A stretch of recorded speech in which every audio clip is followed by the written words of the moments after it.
Assalamualaikum warahmatullahi wabarakatuh. Semangat pagi teman-teman semuanya. Kali ini kita bertemu lagi dalam mata kuliah pemrograman Piranti Bergerak 1 ya. Kita akan melanjutkan pembahasan tentang Object Oriented Programming. Nah, setelah minggu sebelumnya kita sudah belajar tentang method dan resource. Sekarang kita akan melanjutkan aplikasi Just Java dengan menambahkan topping yang dapat dipilih oleh konsumen. Nah, kali ini contohnya adalah menambahkan whipped cream ya. Nah, sebelum kita melakukan perubahan pada layoutnya, seperti biasanya ya, kita akan melakukan 3 langkah analisis seperti sebelumnya.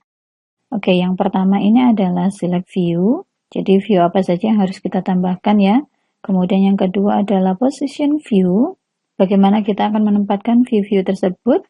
Kemudian yang ketiga adalah style view. Jadi atribut tambahan apa saja sih yang harus ada pada view-view tersebut. Oke, untuk yang pertama adalah select view tadi ya. View-view apa sih yang harus ada? Jadi untuk tambahan ini kita harus menambahkan 2 buah view, yakni ada text view dan ada checkbox view. Nah, text view itu nanti akan kita isi dengan teksnya adalah toppings ya. Kemudian untuk checkbox view-nya, di mana di sini terdapat persegi untuk kita cek nantinya. Kemudian ada teks atau keterangan checkbox-nya. Dengan teksnya adalah whipped cream. Nah, kemudian untuk yang kedua, position view-nya. Kalau kita lihat dari posisinya, dia sejajar dari atas ke bawah ya, seperti kolom. Sehingga kita dapat meletakkan kedua view tersebut dalam vertical linear layout yang berada di paling atas gitu ya. Kemudian untuk yang ketiga adalah style view-nya. Jadi atribut apa saja yang harus kita tambahkan?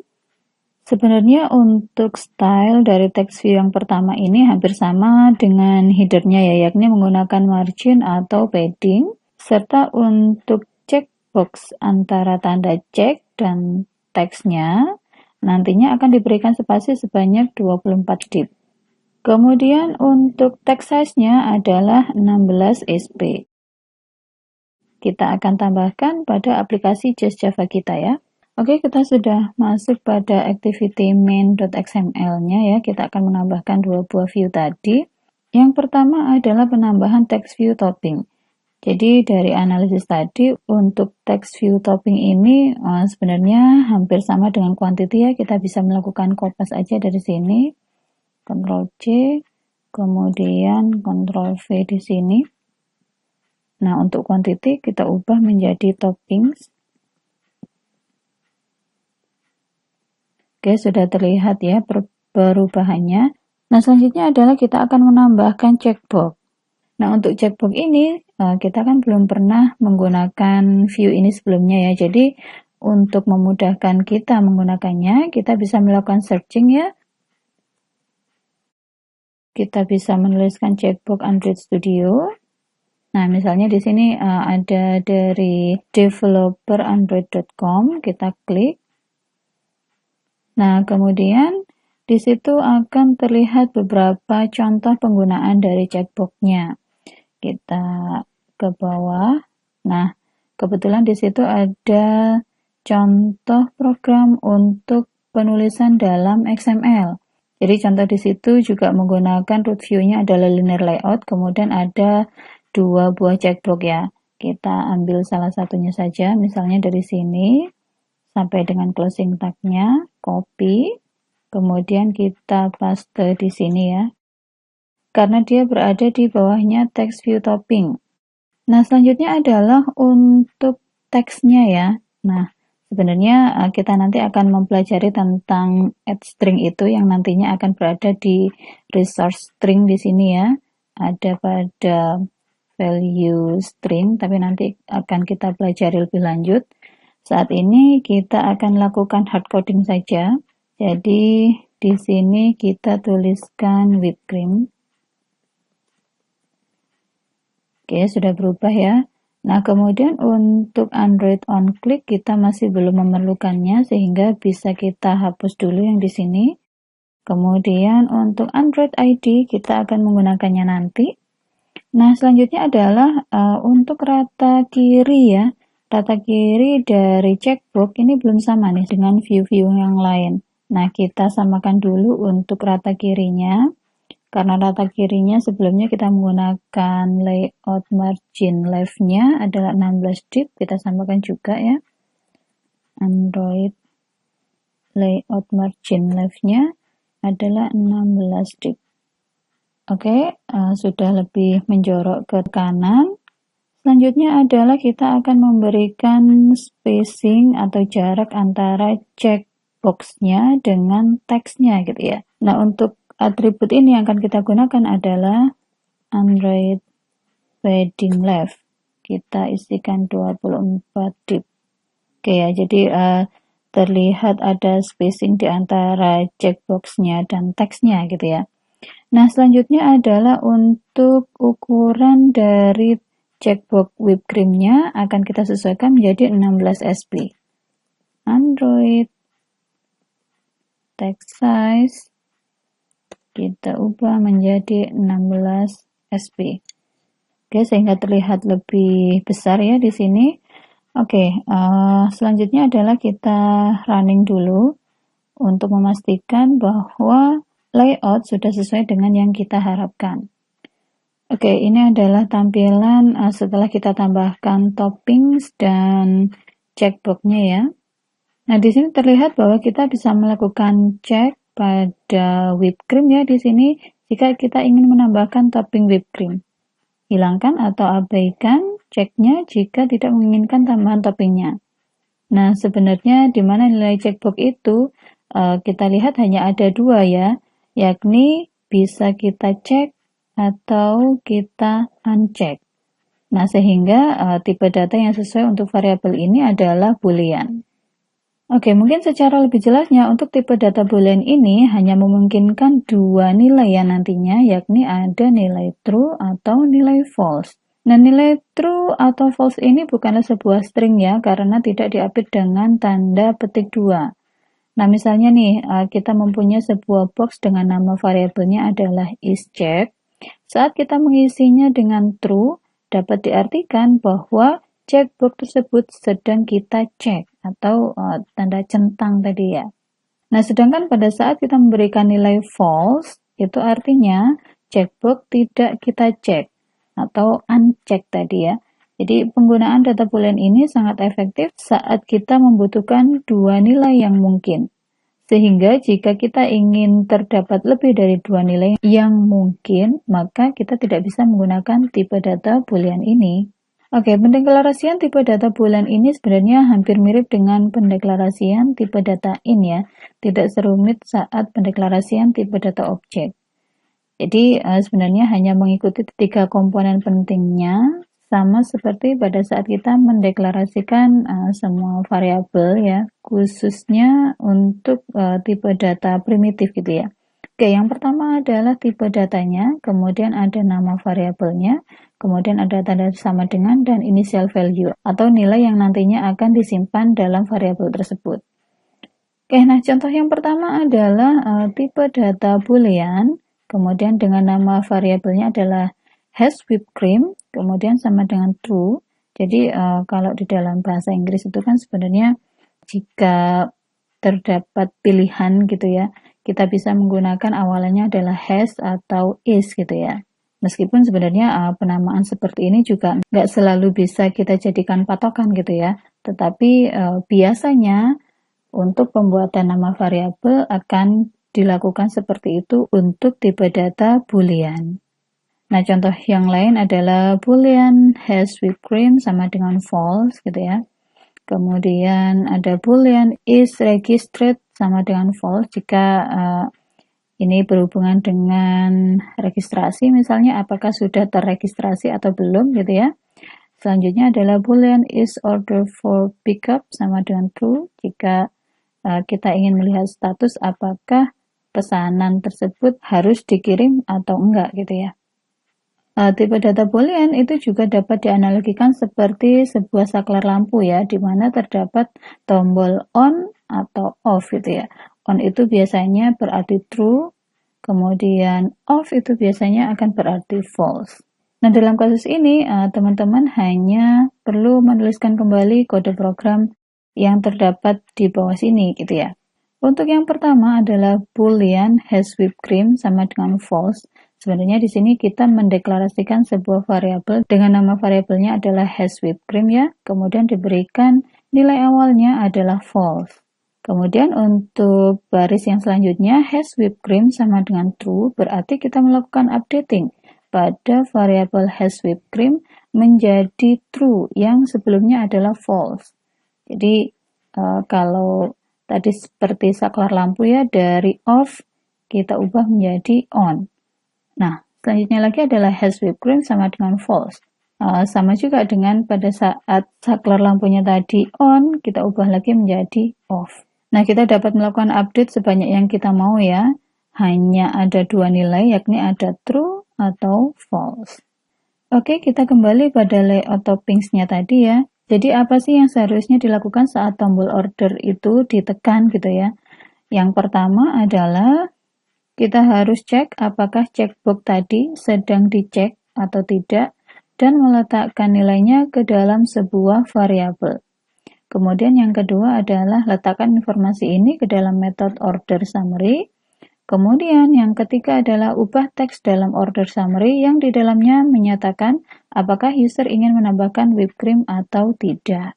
Sehingga tampilannya mungkin akan menjadi seperti ini ya. Contohnya jika checkbox whipped cream ini sedang dicek atau dipilih, maka pada saat kita klik tombol order, nantinya akan ditambahkan sebuah baris. Di sini adalah add whipped cream, kemudian tanda tanya true. True ini menandakan bahwa checkbox whipped cream ini sedang dipilih. Oke, kita ikuti langkah-langkah yang sudah disebutkan tadi ya. Yang pertama adalah kita akan masuk ke metode submit order. Seperti yang kita ketahui, kita akan melihat status dari checkbox whipped cream tadi ya, apakah dicek atau tidak. Maka kita masuk dulu ke activity main.xml-nya untuk memberikan ID pada checkbox tersebut. Oke, di sini ya.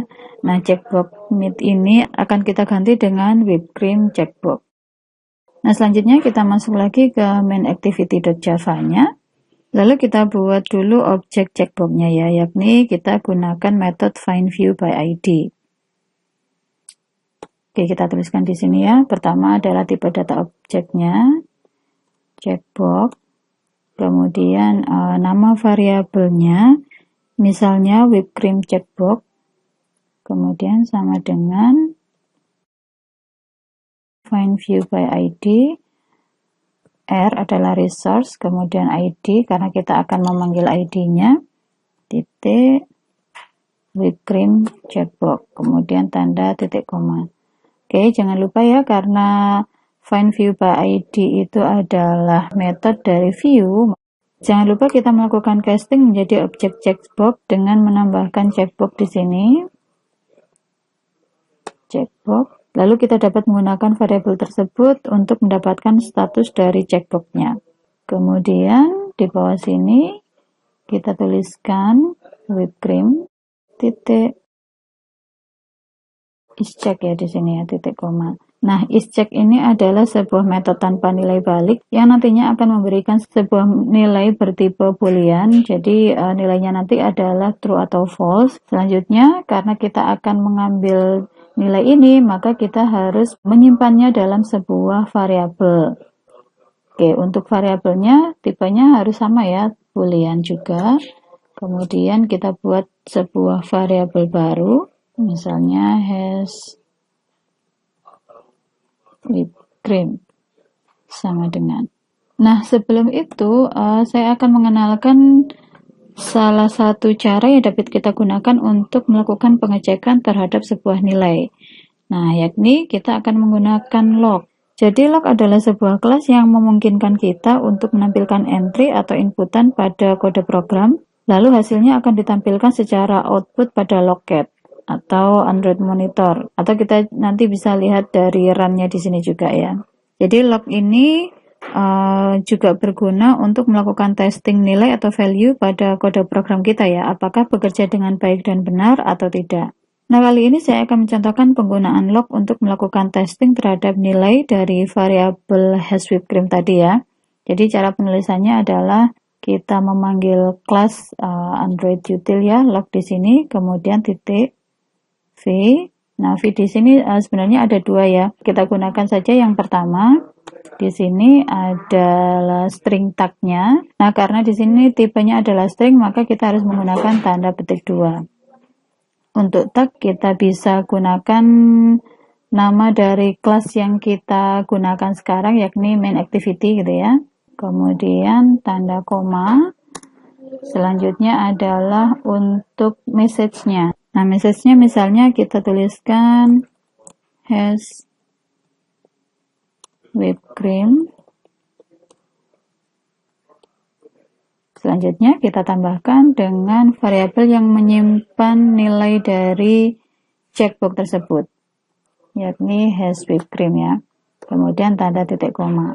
Selanjutnya kita lakukan running dulu. Oke, tampilan awalnya akan menjadi seperti ini ya. Di sini coba kita klik dulu untuk topping whipped creamnya. Kemudian kita isi dulu kuantitinya. Lalu kita klik tombol order. Nah, untuk order summary-nya masih belum ada perubahan ya, tetapi kita bisa cek pada run di sini ya. Nah, di sini akan ditunjukkan log-nya tadi ya. Log di sini V main activity has whipped cream. Nah, di sini tertulis true. Nah, true ini tadi adalah saat kita melakukan cek pada topping whipped cream. Nah, sekarang kita coba lagi jika untuk ceknya kita hilangkan. Kemudian kita klik tombol order. Nah, maka di sini terlihat ya bahwa main activity has whipped cream-nya akan bernilai false. Kita coba satu kali lagi. Order. Oke ya, di sini sudah terupdate lagi menjadi true. Nah, kita tadi sudah melakukan beberapa kali testing menggunakan lognya ya, dan sudah dipastikan bahwa untuk nilai dari has whipped cream tadi sudah benar sesuai dengan yang kita inginkan. Nah, selanjutnya adalah kita akan memasukkan nilai tersebut pada metode create order summary ya. Nah, untuk menambahkan variabel tersebut, kita bisa menambahkan tanda koma dulu. Jadi, kita masih berada di sini. Oke, karena lognya tadi sudah kita selesaikan ya. Jadi, bisa kita hapus. Kemudian, untuk string price message-nya sama dengan create order summary. Jadi, untuk create order summary tadi, selain price, kita ingin mendapatkan nilai dari has whipped cream tadi ya, sehingga kita tambahkan tanda koma di sini, kemudian kita tambahkan has whipped cream. Oke, di sini masih ada merah ya. Kenapa? Karena di sini expected one argument but found two. Jadi untuk metode create order summary itu sebenarnya hanya membutuhkan satu argumen, tetapi di sini terlihat ada dua buah argumen. Nah, jadi kita harus melakukan perubahan pada metode create order summary. Kita klik aja. Oke ya, pada metode create order summary kita bisa tambahkan untuk argumennya. Kita berikan tanda koma, karena tadi nilainya berupa true atau false.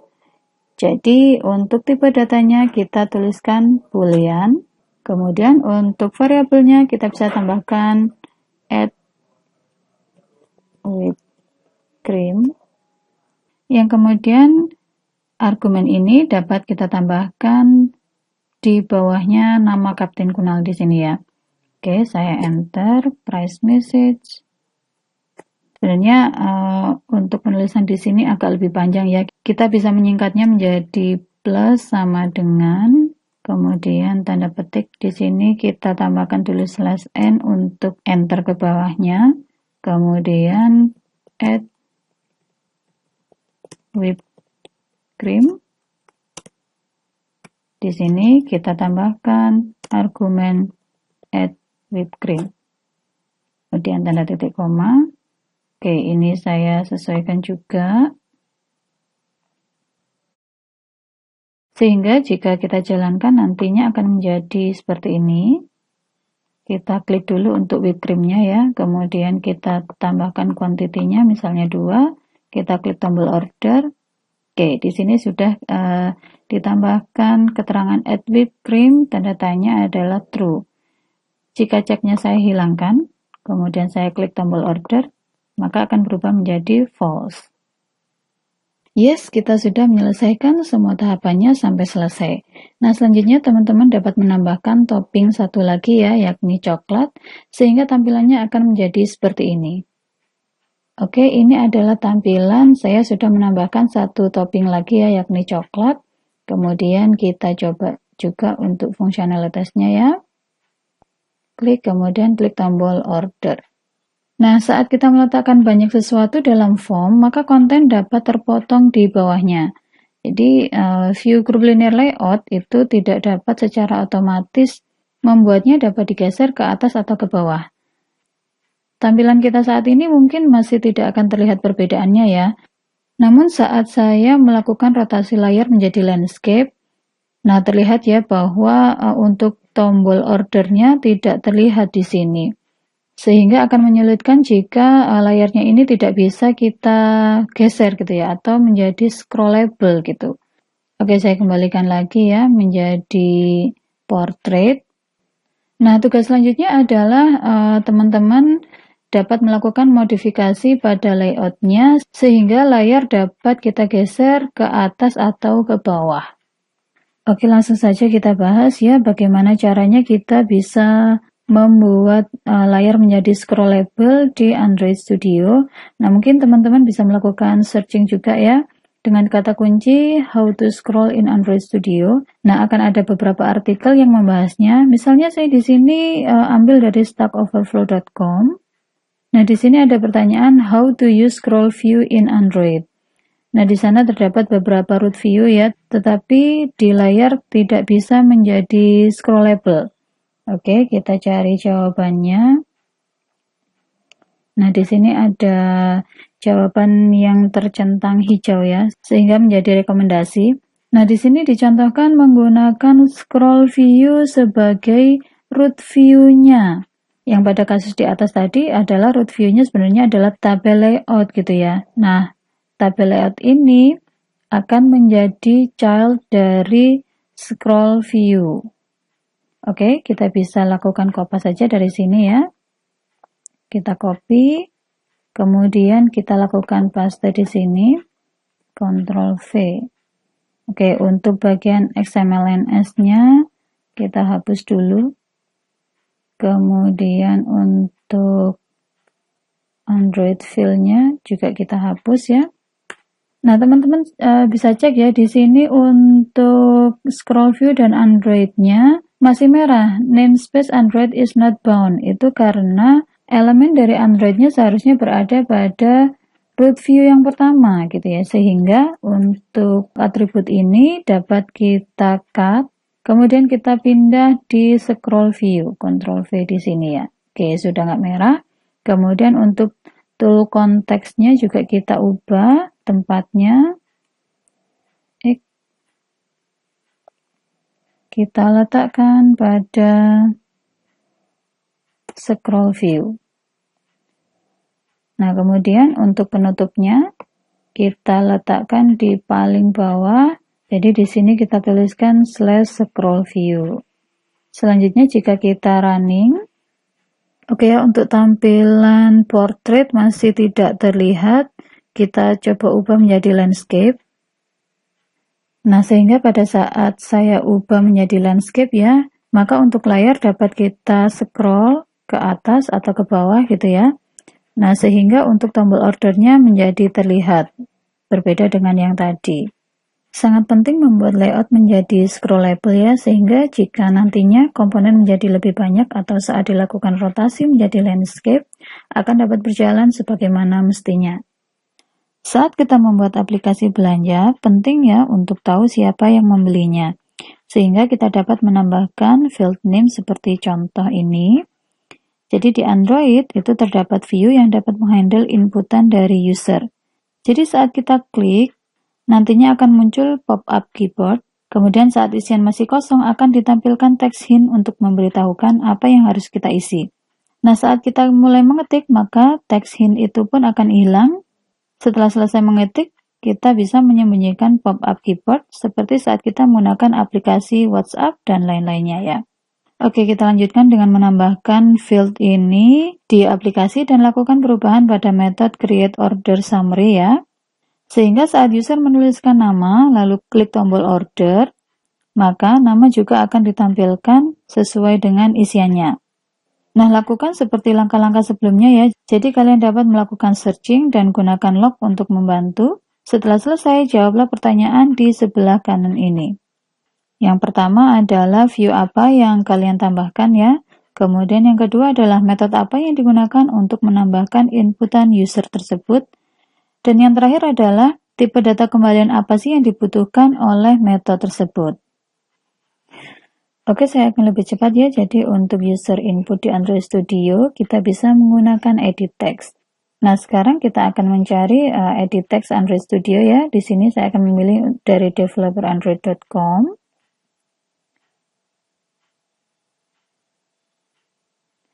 Nah, kemudian di sini akan terlihat beberapa contoh kode XML untuk menggunakan view edit text gitu ya. Atau teman-teman juga bisa menggunakan command Android view ya. Untuk cheat sheet, kita akan cari pada bagian edit text di sini. Nah, kita bisa kopas dari sini, Ctrl C. Nah, kemudian kita akan kembali pada activity main XML. Karena untuk edit text ini kita letakkan paling atas, berada di atasnya toppings, maka akan kita letakkan di sini.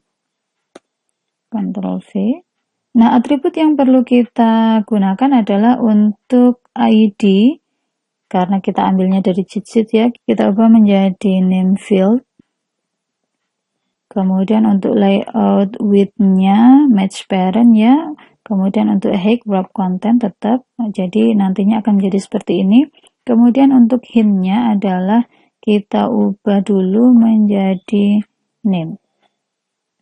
Nah, selanjutnya untuk atribut input type di sini masih menggunakan text multiline. Nah, text multiline ini berarti bisa lebih dari beberapa baris gitu ya. Kita lakukan pencarian kembali terkait input type tadi ya di Android Studio. Nah, di sini terdapat artikel dari developerandroid.com, kita klik saja. Kemudian kita ke bawah ya. Nah, di sini ada beberapa spesifikasi tipe keyboard yang dapat kita pakai. Contohnya di sini untuk input type font, kemudian untuk input type text password, kemudian ada cap sentence text autocorrect gitu ya. Kita klik saja untuk Android input type-nya.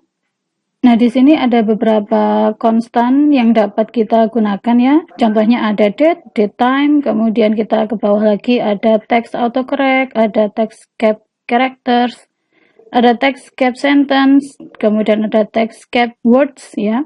Nah, untuk text cap word ini adalah can be combined with text and its variation to request capitalization of the first character of every word gitu ya. Karena isian kita berupa nama, nah sepertinya cocok ini ya untuk penggunaan text cap words. Kita bisa copy, kemudian untuk text multiline ini kita ubah, Ctrl V. Selanjutnya kita coba jalankan. Oke, tampilannya akan jadi seperti ini ya, dimana untuk edit teksnya tadi akan ada hint yang menunjukkan kita harus mengisikan apa. Di sini adalah name, kemudian kita klik aja di situ, coba kita tuliskan Dian Wahyu Ningsih. Jadi di setiap kata dia akan memberikan huruf kapitalnya. Selanjutnya kita bisa hit untuk pop-up keyboardnya. Nah, nantinya pada saat kita klik atau pilih toppingnya, kemudian kuantitinya juga sudah kita tambahkan. Pada saat kita klik tombol order, maka untuk name ini juga akan terupdate sesuai dengan nama yang sudah diisikan. Nah, untuk sekarang masih belum ya. Oke, kita lanjutkan saja untuk mengupdate nama dari inputan user. Kita kembali lagi ke main activity.java seperti yang sebelumnya sudah kita lakukan untuk checkbox-nya ya. Kita masuk ke method submit order lagi. Kemudian saya buat di sini saja, enter ya. Kita buat satu buah objek edit text. Edit text. Kemudian misalnya kita beri nama variabelnya adalah text sama dengan kita gunakan find view by ID.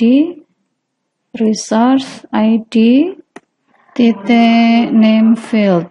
Oke, titik koma. Jangan lupa kita lakukan casting ya di depan sini. Kita berikan edit text.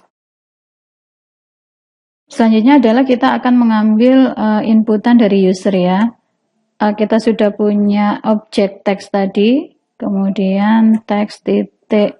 Untuk mengambil inputan berarti adalah get text gitu ya. Get text titik koma. Nah, nilai ini nantinya akan kita simpan dalam sebuah variabel. Nah, variabelnya tipenya apa? Karena inputan dari user adalah berupa nama, maka yang paling cocok adalah tipe string ya. String, kemudian misalnya di sini adalah value sama dengan, nah di sini ada merah, kenapa? Oke, change variable value type to editable. Karena untuk getText ini adalah metode dari view, maka kita ubah dulu menjadi edit text gitu ya, menggunakan titik to string. Oke, sudah nggak ada merah ya. Nah, selanjutnya teman-teman masih ingat penggunaan log tadi ya, kita bisa melakukan pengecekan terhadap pengambilan data dari edit text tadi menggunakan log. Misalnya log titik v, kemudian kita enter ya. Yang pertama adalah string tag-nya, kita gunakan saja main activity. Kemudian untuk message-nya, nama yang diinputkan kita tambahkan dengan value. Oke, value di sini adalah variabel yang nantinya akan menampung hasil dari inputan user. Kita running dulu. Oke, tampilannya akan jadi seperti ini. Misalnya saya isikan Dian Wahyu. Kemudian untuk topping dan jumlahnya kita hit dulu. Klik tombol order. Oke, kita bisa cek pada run di sini. Nah, untuk lognya akan muncul di sini ya, main activity, nama yang diinputkan sama dengan Dian Wahyu. Jadi sudah sesuai dengan apa yang kita inputkan di layar handphone tadi ya. Kita kembali lagi ke main activity.java-nya. Nah, sehingga dapat langsung kita masukkan pada metode create order summary di sini ya. Untuk lognya kita sudah selesai, dapat kita hapus. Nah, untuk nama ada di urutan paling awal ya, kita bisa tambahkan saja di sini. Kita ambil dari value, kemudian tanda koma, akan muncul error ya, int price. Berarti yang harus kita ubah adalah method create order summary-nya. Oke, di sini kita tambahkan string name misalnya, koma. Nah, name di sini akan kita masukkan menggantikan Kapten Kunal ya. Name berarti di sini plus name. Oke, sekarang kita running kembali.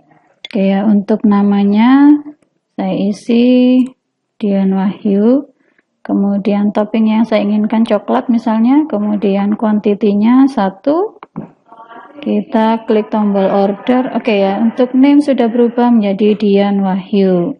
Setelah kita selesai menampilkan edit text-nya tadi, maka kita bisa menjawab 3 pertanyaan yang diajukan tadi ya. Yang pertama adalah view apa yang kita tambahkan, yakni edit text. Kemudian untuk metode Java yang kita gunakan untuk mengambil inputan dari user adalah metode getText.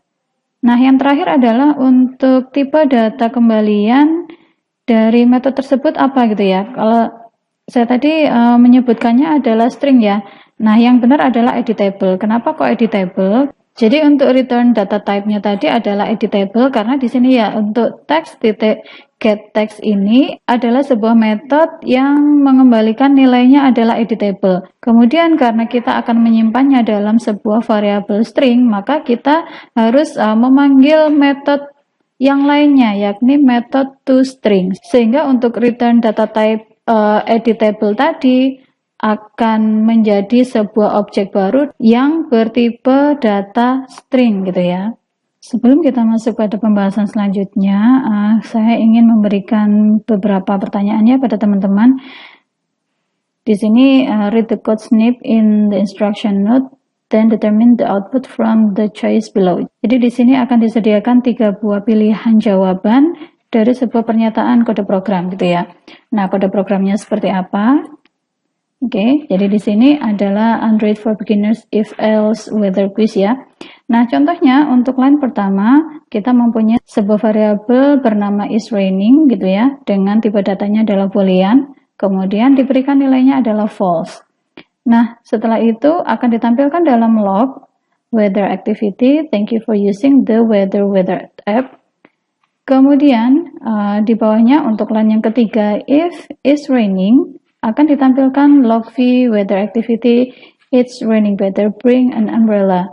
Atau untuk pernyataan else-nya adalah log v weather activity, it's unlikely to rain. Nah, dari kode program berikut kira-kira mana ya yang benar untuk pertanyaan yang sebelumnya? Oke, jika kita analisis, kita mempunyai sebuah variabel is raining tadi dengan nilainya adalah false. Nah, saat kita menggunakan pernyataan if, maka dia akan melakukan pengecekan terhadap variabel is raining tadi. Jika variabel is raining ini bernilai true ya, jadi bernilai true, maka yang akan ditampilkan adalah pernyataan dari kurung kurawal buka sampai dengan kurung kurawal tutup ini gitu ya. Sehingga yang akan ditampilkan adalah it's raining better bring an umbrella. Ini jika it's raining-nya bernilai true. Tetapi jika bernilai false, maka yang ditampilkan adalah weather activity it's unlikely to rain gitu ya. Nah, sehingga teman-teman sudah pasti tahu ya. Maka untuk pertanyaan ini jawabannya adalah it's unlikely to rain karena untuk nilai dari variabel is raining ini adalah false. Sehingga jawaban yang benar adalah untuk yang C ini ya, it's unlikely to rain. Selanjutnya kita akan berbicara tentang control flow statement atau statement control ya. Di mana saat metode calculate price ini dipanggil, maka kode program akan dieksekusi secara normal dari atas ke bawah. Nah, saat terlihat kode program statement control if akan dilakukan pengecekan terhadap kondisi. Nah, contohnya variabel add whipped cream diberi nilai adalah true, maka alur program yang akan dijalankan adalah statement if dari tanda kurung kurawal buka sampai dengan tanda kurung kurawal tutup ya. Dan untuk statement else ini akan diabaikan. Selanjutnya akan menjalankan alur normal sampai terakhir. Nah, sebaliknya jika variabel add whipped cream ini bernilai false, maka yang akan dikerjakan adalah blok else ini mulai dari kurung kurawal buka sampai kurung kurawal tutup ini. Dan untuk blok dari statement if akan diabaikan, kemudian dilanjutkan dengan kode program normal sampai dengan yang terakhir. Nah, untuk statement if else ini bisa diibaratkan seperti jalur kereta api ya, di mana terdapat cabang jalan yang dapat dipilih. Jika bernilai true, maka akan mengikuti jalur di sebelah kiri, kemudian memasuki jalur normalnya. Atau jika bernilai false, maka akan mengikuti jalur di sebelah kanan dan dilanjutkan dengan mengikuti jalur normalnya. Nah, penulisan statement if ini akan dimulai dengan keyword if. Kemudian diikuti dengan tanda kurung yang diisi oleh kondisinya. Kemudian dilanjutkan dengan tanda kurung kurawal buka dan ditutup dengan tanda kurung kurawal tutup. Di mana statement di dalam tanda kurung kurawal itu yang nanti akan dikerjakan. Sebagai contoh, pada aplikasi pemesanan pizza, jika user ingin pizzanya diantar ke rumah, maka akan dikenakan biaya tambahan sebesar $5 ya. Namun jika user tidak ingin diantar ke rumah, maka statement if ini tidak akan dieksekusi sehingga user tidak perlu membayar biaya tambahan. Dilanjutkan dengan menampilkan total yang harus dibayarkan. Kita lanjutkan dengan statement if lanjutan. Jika kondisi dari statement if ini bernilai true atau terpenuhi, maka baris inilah yang akan dikerjakan. Dan statement else ini akan diabaikan. Nah, contohnya pada game ini, jika poin bernilai 0, akan dilakukan update pada text view yang akan menampilkan teksnya adalah loser. Kemudian melakukan update juga pada image view dengan menampilkan gambar set face ya. Tetapi sebaliknya jika kondisi ini bernilai false atau tidak terpenuhi, misalnya nilainya adalah 100, maka blok kode if ini akan diabaikan dan akan mengeksekusi untuk blok kode dari else ini ya. Jadi untuk text view-nya akan di-set menjadi winner, kemudian untuk image view akan menampilkan happy face. Nah, jika kita mempunyai lebih dari 2 kondisi, maka kita bisa menggunakan statement if, else ya. Di sini dicontohkan ada 3. Jadi untuk statement yang pertama, jika kondisi pertama ini bernilai true, maka statement inilah yang akan dijalankan. Selain itu akan melakukan pengecekan terhadap kondisi lanjutannya. Jika ini bernilai true, maka statement inilah yang akan dijalankan. Jika kedua kondisi di atas tidak memenuhi atau semuanya bernilai false gitu ya, maka blok kode program dari else inilah yang akan dijalankan. Nah, contohnya di sini pada aplikasi belanja di keranjang terdapat total jumlah barangnya adalah 12. Maka akan dilakukan pengecekan. Untuk kondisi yang pertama, if item count lebih besar dari 10, maka akan ditampilkan toast gitu ya. You get 20% off. Tetapi jika misalnya di dalam keranjang ini hanya terdapat 5 item saja, maka untuk blok kode program if ini akan diabaikan dan dia akan mengeksekusi untuk kode program else if ini ya, karena untuk else if ini kondisinya adalah item count-nya lebih besar dari 0, maka akan ditampilkan toast-nya adalah thank you. Nah, jika kedua kondisi ini tidak terpenuhi, maka akan ditampilkan toast you have an empty chart. Saatnya teman-teman menguji logic untuk control flow statement-nya ya. Teman-teman bisa menuliskan kode program berikut, yakni ada if number of guests kurang dari 6, tip sama dengan 50, else if number of guests-nya kurang dari 20, tip sama dengan 100, else tip sama dengan 1000. Nah, setelah teman-teman selesai menuliskannya, kemudian jawablah pertanyaan berikut ya. Jika number of guests-nya adalah 10, maka berapa tip yang akan didapatkan? Nah, setelah teman-teman menuliskannya, kita bisa melakukan analisis pada pertanyaannya tadi ya. Jika number of guests-nya adalah 10, maka berapa sih tip yang akan diterima gitu ya. Nah, kita cek untuk penggunaan if. Yang pertama adalah if number of guests-nya kurang dari 6. Nah, kita cek apakah 10 ini kurang dari 6, maka jawabannya adalah false ya. Sehingga untuk blok kode program ini akan diabaikan. Kemudian akan masuk pada blok kode yang selanjutnya, yakni else if number of guests-nya kurang dari 20. Apakah 10 ini kurang dari 20? Nah, ini bernilai true, maka tip yang akan didapatkan adalah 100. Sehingga untuk blok kode else ini akan diabaikan juga. Sehingga untuk jawaban dari pertanyaan ini akan bernilai 100. Kembali pada aplikasi Just Java kita ya, saat kita membeli kopi original, pasti harganya akan berbeda dengan kopi yang diberikan topping. Nah, misalnya untuk secangkir kopi dengan topping whipped cream, akan dikenakan biaya tambahannya adalah $1. Nah, untuk tambahan coklat akan dikenakan biaya tambahan sebesar $2. Dengan harga kopi originalnya adalah $5 ya. Nah, jadi jika dicontohkan seorang user membeli 3 cangkir kopi dengan topping whipped cream, maka berapa yang harus dia bayarkan? Oke ya, yang pertama kita harus menghitung harga dasar dari secangkir kopi dengan topping whipped cream. Yakni untuk harga kopi originalnya adalah $5, kemudian ditambah dengan topping whipped cream sebesar $1, maka $5 ditambahkan dengan $1 adalah $6 per cup untuk kopi dengan topping whipped cream. Sehingga jika user membeli 3 cangkir kopi dengan topping whipped cream, maka harganya akan menjadi $6 dikalikan dengan 3. Totalnya adalah $18. Nah, contoh selanjutnya adalah seorang user membeli 2 cangkir kopi dengan toppingnya adalah whipped cream dan coklat, maka berapa total yang harus dia bayarkan?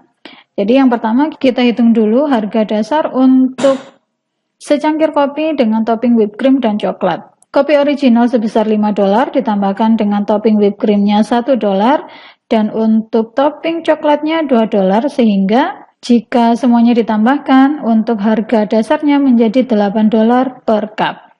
Sehingga jika user membeli 2 cangkir, totalnya akan menjadi 8 dikali 2, yakni sama dengan 16. Setelah kita mengetahui harga dasar untuk pembelian kopi dengan topping, maka selanjutnya, dan untuk tampilan pada layar handphonenya akan menjadi seperti ini ya. Setelah mengisikan nama, kemudian memilih topping yang diinginkan, ada whipped cream atau coklat, kemudian isikan kuantiti atau jumlah yang dipesan, maka pada saat kita klik tombol order, maka harganya akan diupdate sesuai dengan harga dasar dan topping yang dipilih. Tuliskan langkah-langkah yang harus kalian lakukan pada kolom ini, kemudian implementasikan pada aplikasi ya. Lalu di metode mana sih seharusnya kita melakukan modifikasi pada aplikasi tersebut? Kita ikuti langkah-langkah berikut ya. Yang pertama adalah kita letakkan dulu informasi topping yang dipilih pada metode calculate price. Kemudian di dalam metode calculate price, kita akan melakukan yang pertama adalah sebelum kita mulai melakukan perhitungan, berikan informasi terhadap base price atau harga dasar secangkir kopi ya. Lalu jika ditambahkan dengan topping whipped cream, maka kita harus menambahkan $1. Jika ditambahkan topping coklat, maka kita menambahkan $2. Lalu kita dapat menentukan total bayarnya dengan mengalihkan jumlah kopi yang dibeli. Oke, kita sudah kembali pada main activity.java. Nah, di sini adalah informasi tentang price ya, di mana dia akan memanggil metode calculate price. Nah, dari contoh tadi, untuk calculate price di sini, kita akan meletakkan informasi tentang topping yang dipilih. Oke, untuk baris kode ini saya pindah berada di sini ya. Karena kita mendapatkan nilai dari checkbox-nya berada di atas sini ya. Sehingga untuk perhitungan price-nya, kita sesuaikan berdasarkan topping yang dipilih. Di sini, has whipped cream, kemudian koma, has chocolate. Ada kesalahan ya, expected 0 argument but found 2. Jadi kita masuk dulu pada metode calculate price. Nah, di sini calculate price tidak mempunyai input parameter atau argumen ya, sehingga harus kita tambahkan dengan tipe datanya adalah boolean ya. Karena kita akan mendapatkan nilai berupa true or false. Boolean, kemudian add whipped cream, boolean, add chocolate. Nah, selanjutnya kita akan menentukan harga dasar dari satu cangkir kopi gitu ya. Dia bertipe integer, kita berikan int, base price-nya adalah $5. Selanjutnya, jika user menginginkan topping whipped cream, maka akan ditambahkan dengan $1. Nah, di sini kita memerlukan statement if. If, tanda dalam kurung, di sini adalah kondisinya, add whipped cream. Jadi di sini adalah add whipped cream, jika dia bernilai true, maka untuk base price-nya adalah sama dengan base price ditambahkan dengan $1. Atau dapat kita ringkas penulisannya menjadi seperti ini ya. Plus sama dengan 1 untuk base price-nya. Ini untuk tambahan topping whipped cream. Nah, jika user juga menambahkan topping coklat, maka kita dapat melakukan statement control lagi menggunakan if add coklat, kemudian tanda kurung kurawal buka, base price-nya adalah plus sama dengan 2. Sehingga untuk nilai kembaliannya akan kita ubah menjadi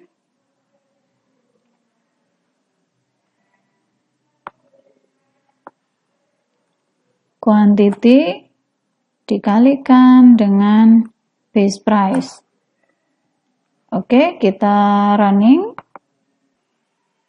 Oke, kita isikan dulu namanya. Misalnya namanya adalah Dian. Kemudian untuk toppingnya kita pilih dulu untuk whipped creamnya. Jumlah misalnya kita isikan dengan 3. Kita hit dulu ya. Kemudian kita klik tombol order. Maka name akan diisikan Dian, add whipped cream-nya true, coklat false, kuantitinya 3, maka totalnya akan menjadi 18.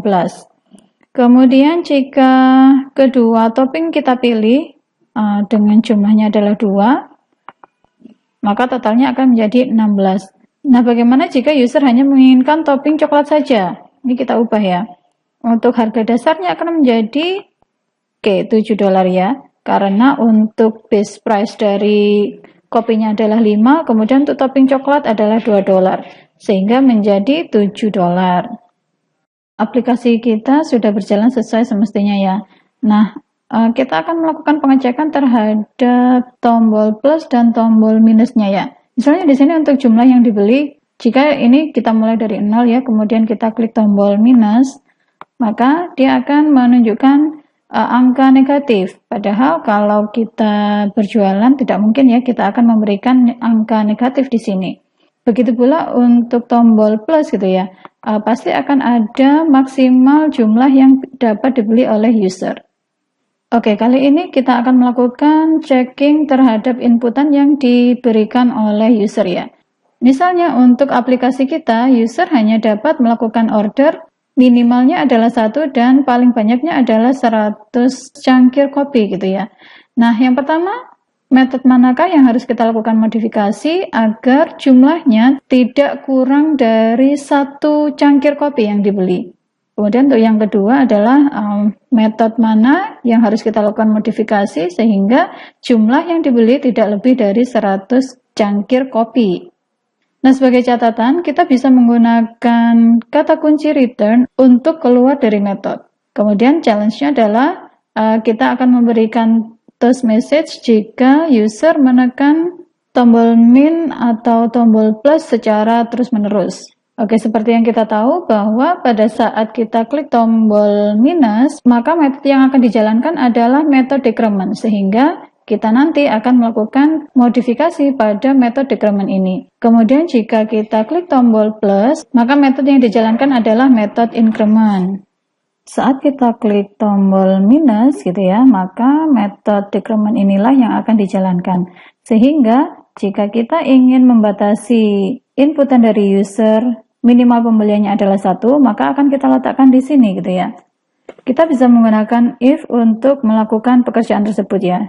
If, kemudian dalam kurung, quantity double sama dengan 1, maka apa yang harus dilakukan? Jika jumlahnya sudah sama dengan 1, maka pada saat diklik, dia tidak akan melakukan apapun. Kita bisa menggunakan kata kunci adalah return untuk menghentikan eksekusi program gitu ya.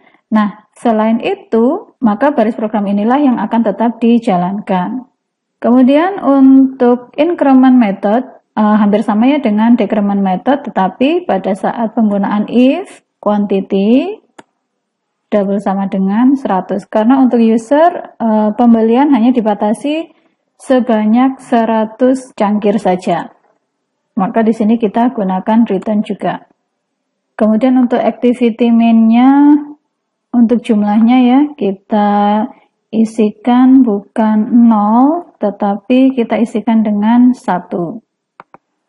Sehingga pada saat aplikasi dijalankan, minimal pembelian adalah 1 sudah terpenuhi. Satu lagi yang tidak boleh dilupakan adalah untuk variabel global quantity ya, di sini masih 0. Nah, di sini kita harus memberikan juga angka 1. Barulah kita lakukan running.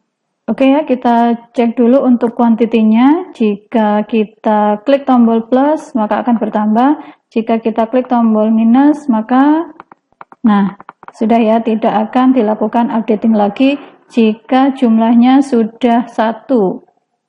Nah, untuk percobaan tombol plusnya, saya sengaja sudah mengganti untuk kuantitinya menjadi 99. Dan pada text view-nya juga saya sudah ganti menjadi 99 ya. Kita coba jika kita plus lagi. Oke ya, di sini sudah tidak bisa lebih dari 100. Selanjutnya kita akan tambahkan toast ya untuk memberikan peringatan jika yang dibeli akan kurang dari 1 atau lebih dari 100. Maka kita letakkan di sini. Penggunaan toast adalah toast, kita panggil kelas toastnya, kemudian titik make text, kemudian untuk konteksnya kita tuliskan this yang berarti adalah di main activity.java ini, kemudian tanda koma, selanjutnya adalah string message-nya ya, di sini cannot have less than one coffee, kemudian tanda koma, toast titik long short, kemudian titik show.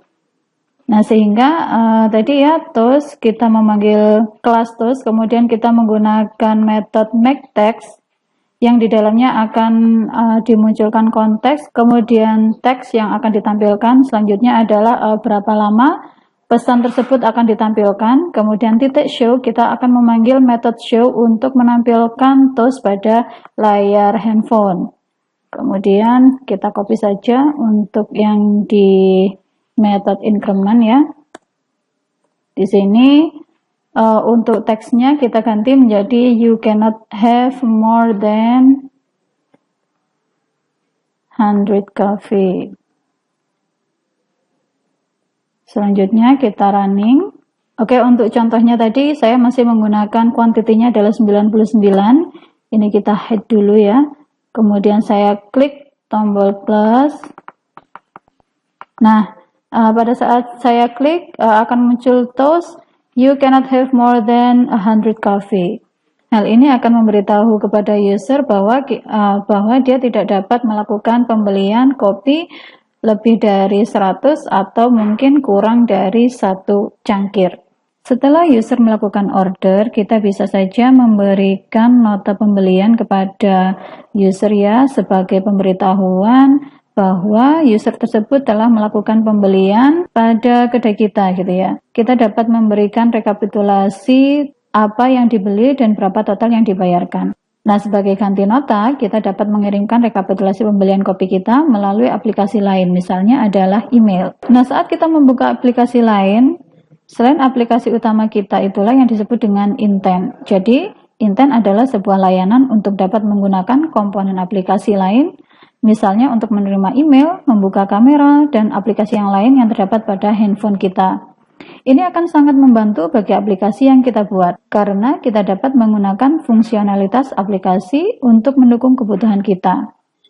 Jadi secara singkatnya, kita tidak mungkin akan membuat sebuah aplikasi lain untuk mengirimkan email, sedangkan dalam handphone kita sudah tersedia aplikasi untuk melakukan pengiriman email. Nah, contoh lain, pada saat kita membuka Google Keep App, di sini akan terdapat sebuah fitur untuk foto. Nah, fitur foto ini sebenarnya dia akan memanggil intent pada aplikasi kamera yang terdapat pada handphone gitu ya. Sehingga untuk Google Keep App ini tidak perlu membuat sebuah aplikasi lagi yang digunakan untuk melakukan pengambilan foto. Contoh lain adalah pada aplikasi Yelp. Jika kita ingin menemukan sebuah restoran, maka aplikasi tersebut dapat memanggil intent untuk membuka aplikasi map. Sehingga aplikasi map tersebut dapat mengarahkan user ke tempat yang dituju. Contoh lain lagi adalah penggunaan aplikasi Google Map ya. Pada saat kita menggunakan Google Map untuk mencari restoran, kita dapat melakukan panggilan pada restoran tersebut. Nah, hal ini akan dilakukan pemanggilan intent aplikasi pemanggil yang terdapat pada handphone gitu. Sehingga Google Map tidak perlu membuat sebuah aplikasi tersendiri untuk melakukan pemanggilan telepon. Nah, penggambaran intent mungkin lebih jelasnya akan seperti ini ya. Pada saat kita membuka aplikasi Maps, kemudian kita melakukan searching pada sebuah restoran gitu ya. Kemudian kita ingin membuka website dari aplikasi tersebut. Nah, pada saat kita menggunakan intent, sebenarnya kita tidak harus tahu aplikasi apa yang akan digunakan untuk menghandle kegiatan tersebut gitu ya. Nah, misalnya di dalam sebuah handphone terdapat 4 buah browser yang dapat digunakan untuk menampilkan website tersebut. Nah, maka di layar handphone akan diberikan list dari web browser yang dapat menghandle kegiatan tersebut. Jika hanya terdapat satu, maka website tersebut akan langsung ditampilkan menggunakan browser tersebut. Sebenarnya apa sih yang dibawa oleh intent gitu ya? Nah, intent ini akan membawa action dan data. Bisa juga membawa kategori, komponen, dan extras atau extra information gitu ya. Nah, contohnya di sini, pada saat kita memanggil intent map, maka action yang dapat digunakan adalah action view. Kemudian data yang diperlukan adalah data geografi, yakni latitude dan longitude-nya. Kemudian contoh lain adalah penggunaan intent dial ya, maka action yang digunakan adalah action dial, kemudian data URI yang digunakan adalah tel, kemudian tanda titik 2, kemudian nomor yang dituju. Oke, tujuan kita tadi adalah untuk mengirimkan email dari order summary kepada user ya. Sekarang lakukan eksperimen dengan mengirimkan intent dari command intent guide. Nah, pada saat kita melakukan sending intent, dia akan mengecek aplikasi apa yang dapat menghandle kegiatan tersebut. Nah, jika tidak ada intent yang dapat menghandle kegiatan tersebut, maka intent tersebut akan hangus gitu ya, atau tidak akan dilakukan apa-apa. Nah, untuk memanggil intent email, maka teman-teman dapat melakukan step berikut ya. Yang pertama adalah use an intent to send the order summary to an email app. Jadi kita bisa menggunakan intent untuk mengirimkan order summary menggunakan aplikasi email. Kemudian populate email message with this text. Jadi kita akan mengirimkan teks tersebut bersama email tersebut. Yang terakhir adalah remove code that display the order summary in the Just Java app. Jadi pada aplikasi tadi kan sebenarnya sudah ada order summary ya. Kita sudah tidak memerlukan lagi karena akan dikirimkan dengan intent melalui aplikasi email. Oke, kita bisa melakukan searchingnya menggunakan email intent Android. Kita ambil dari developerandroid.com saja. Oke, ini adalah hasil pencarian dari email intent tadi. Coba kita cari di sini yang mengenai email gitu ya. Kita klik. Nah, kemudian di sini akan terlihat untuk intent email akan ada beberapa action yang dapat kita gunakan, yakni ada action send to, ada action send, dan action send multiple. Selanjutnya ada extras yang dapat kita gunakan, di antaranya ada intent extra text gitu ya, ada intent extra subject. Oke, kita cari contoh kode programnya. Nah, di sini terdapat dua ya. Nah, perbedaannya mungkin ada di sini ya. Di sini ada intent set type. Kemudian di sini ada intent set data. Nah, karena kita nanti ingin mengirimkan kepada user, maka sepertinya ini yang lebih cocok kita gunakan. Oke, kita copy dari sini sampai sini ya. Kemudian akan kita letakkan pada method submit order ya. Nah, di mana kita meletakkannya? Nah, kita akan meletakkannya di sebelah sini ya. Karena kita nanti sebenarnya akan mengirimkan price message ini tadi ya, yang memanggil create order summary. Oke, kita paste di sini. Nah, di sini akan terlihat ada tanda merah gitu ya. Oke, untuk yang pertama adalah intent set data URI-nya mail to, kemudian untuk put extra yang pertama adalah extra, karena kita masih belum tahu alamat email yang akan kita kirim, maka yang ini kita hapus dulu. Nah, selanjutnya adalah untuk put extra dari extra subject. Nah, subject ini akan kita berikan string ya, tanda petik 2, Just Java order for plus value ya, karena kita akan mengambil nama dari value tersebut. Nah, kemudian untuk intent resolve activity get package manager, jika tidak kosong maka dia akan melakukan pengiriman intent. Oke, kita coba jalankan dulu.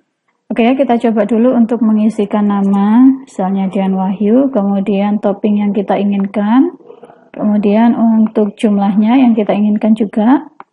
Selanjutnya adalah kita klik tombol order. Nah, kita akan diarahkan kepada aplikasi pengirim email. Contohnya di sini adalah Gmail ya. Jadi ini kita masih belum melakukan login. Oke, teman-teman tadi bisa melakukan login dulu ke Gmail ya. Kemudian ini saya sudah kembali lagi untuk mengisikan nama, misalnya Dian Wahyu. Kemudian saya ingin menambahkan whipped cream dan coklat. Untuk kuantitinya saya pilih 2, kemudian saya klik tombol order. Jika kita sudah login, maka nanti tampilannya akan menjadi seperti ini ya. From ini adalah alamat email kita, kemudian to ini nanti yang harus kita isikan, kemudian just Java order for Dian di sini adalah extra subjeknya. Nah, selanjutnya kita akan mengirimkan order summary pada kompos email di sini ya. Maka yang harus kita lakukan adalah menambahkan extra text di bawah extra subject ya. Oke, kita bisa copy dari sini dulu. Kemudian kita paste di sini, kita gunakan extra text. Kemudian untuk value-nya kita ambil dari price message.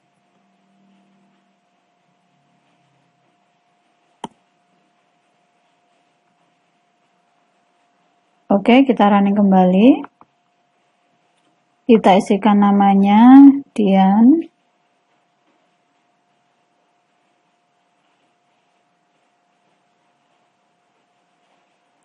Kemudian topping yang dipilih. Kemudian quantity.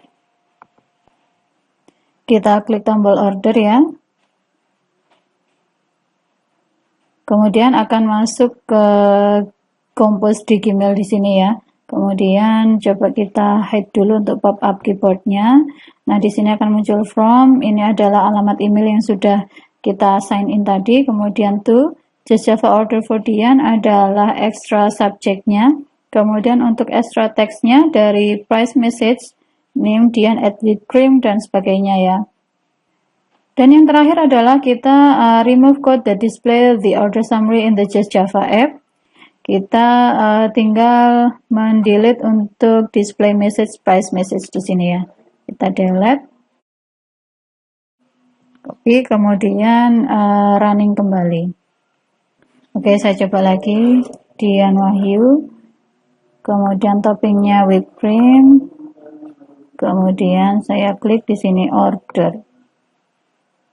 Oke ya, jadi untuk order summary-nya akan langsung masuk menjadi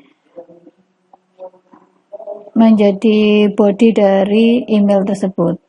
Demikianlah materi kita hari ini. Saya ucapkan terima kasih ya. Semoga bermanfaat bagi teman-teman. Saya akhiri. Wassalamualaikum warahmatullahi wabarakatuh.